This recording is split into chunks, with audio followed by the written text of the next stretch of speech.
Welcome to the show. I'm your host, Crystal Vilkaitis, the Wolf of Main Street, and this is Rooted in Retail.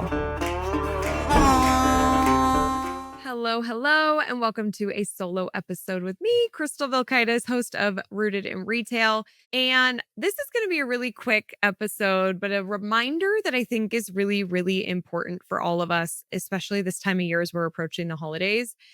I was sitting in my sauna the other day and I was thinking about a couple of conversations I recently had, both with some friends and with some family members, like different conversations. I was just thinking about them. And I tend to be very optimistic when I am talking to people. I once send out, this is actually a really fun thing to do, is send out a survey to your friends or just a quick email and say, hey, like in 3 words, how would you describe me? And some of my friends use the word optimistic. And I loved that. And I just feel like I'm wired that way. And I feel like it really comes from my mother. My mom just tries to make things light and playful and fun. And how can this just be like fun and easy, you know? And so when I'm talking to like friends, family members, they've have issues or they're going through something, I always try to find the good. And I always try to be like, how can we flip this? What are we learning? And I was thinking about like I really like that about myself. And then thinking I really feel like I should maybe talk about this on the show because we just never know what somebody is going through. Like you might have a customer in the store who is really rude or really short or really quiet and you think that they're mad at you or you messed up or you're like, gosh, what a jerk. Like, ugh, you're so annoyed. And the reality is that we don't know what people are going through. It can be an intense, heightened time, and maybe we don't have some of that optimism. And I think that it's really important for people, in retail that all the time. And when you're running a business, like, we want to make people feel good and feel seen and taken care of. And so try to be optimistic with your customers. If there are ones that you're kind of struggling with, like, let's try to assume, like, hey, it is okay. And I'm going to just be here for them. I'm going to hold the space. I'm going to be patient. Maybe we count to 6 before we respond. If it's an angry person, angry customer, can we anticipate their needs ahead of time?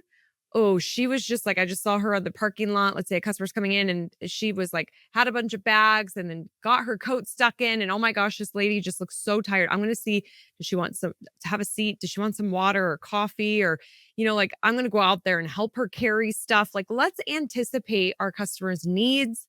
Let's hold the space. Let's try to be optimistic this holiday season and then beyond. And I just think that this is an important time to remind our teams that we just never know what people are going through. We all know that emotions can be heightened during the holiday season. People might be alone. They might have lost a loved one, and this is the first holiday without them. They might have got fired right before. That happened to me. My hours were significantly reduced by half, but my boss asked me to still work 40 hours, but pay me half the time, pay me half. But she would then pay me whatever I missed out on. And so I bought Christmas presents and I had to go return them in November. And I felt like such a loser. Like, how sad. I bought my mom this scarf and I like returned it and I felt really sad. But I made it a positive and I was like, I'm just going to make everybody truffles because it was very affordable to make truffles. I bought cheap tin boxes and I made like 120 truffles. And it was fun and people understood and I made the best of it. So how can we make the best of an angry customer, a sad customer, or like busy store, or you're just feeling not lively today? How can we turn it? How can we have a positive attitude? How can we kind of, and sometimes I hate that. You hate when it's like, I have a positive attitude and you're like, go screw yourself. Like, I just can't today. Okay. Like, if that's the case, you just can't today. Anyway, you could take today off. Like sometimes there's just those days. But otherwise, how can we just try to flip it around? And, something that has helped me before is almost act like you're in a performance. You are walking into the store and I am performing today. And that is something that we also learned at Disney is the cast members, they're called cast members and their job is to perform. They're performing while they're at work. And that can give you like this new hat that you're wearing, like Beyonce, and she has Sasha Fierce when she's on the stage, like your alter ego. I'm sure I'm saying that wrong, but you know what I mean. Like you're performing today And the performance is to make our customers feel blank. We talked about that last week on the solo episode. And this is your role as the performer. And you might be really tired after your shift because performing is really tiring. Like when I'm on stage or I'm doing podcast interviews, I'm so tired after those. I am mentally so drained and tired. And I just stare at the wall and I can't believe how tired I am because performing really does take it out of you. But you show up and you deliver when you are performing. And also the power of just smiling at customers, at team members, at each other, just really being there. And so I hope that this was helpful because I did doubt doing this episode. I asked Callie on my team, I'm like, what do you think? Kind of wanting to talk about this, but I think that it's important to just have reminders and also maybe share this with your team or at your meeting, get their buy-in to really just perform, be optimistic, remind people we don't know what they're going through. It probably has nothing to do with you. Do not take it personal. We are here, business hats, and we're just really here to support our teams. My mom was always so fun. Everybody always said how much they loved working with my mom. She's now retired because she would just pick on her coworkers. She'd do little pranks, little jokes. She'd shoot them with rubber band guns. She'd hide things. She was just like a little jokester and it really livened it up, the mood. And I think for some stores, if this fits your culture, like how can we just be a little playful with our teams this holiday and maybe carry it through?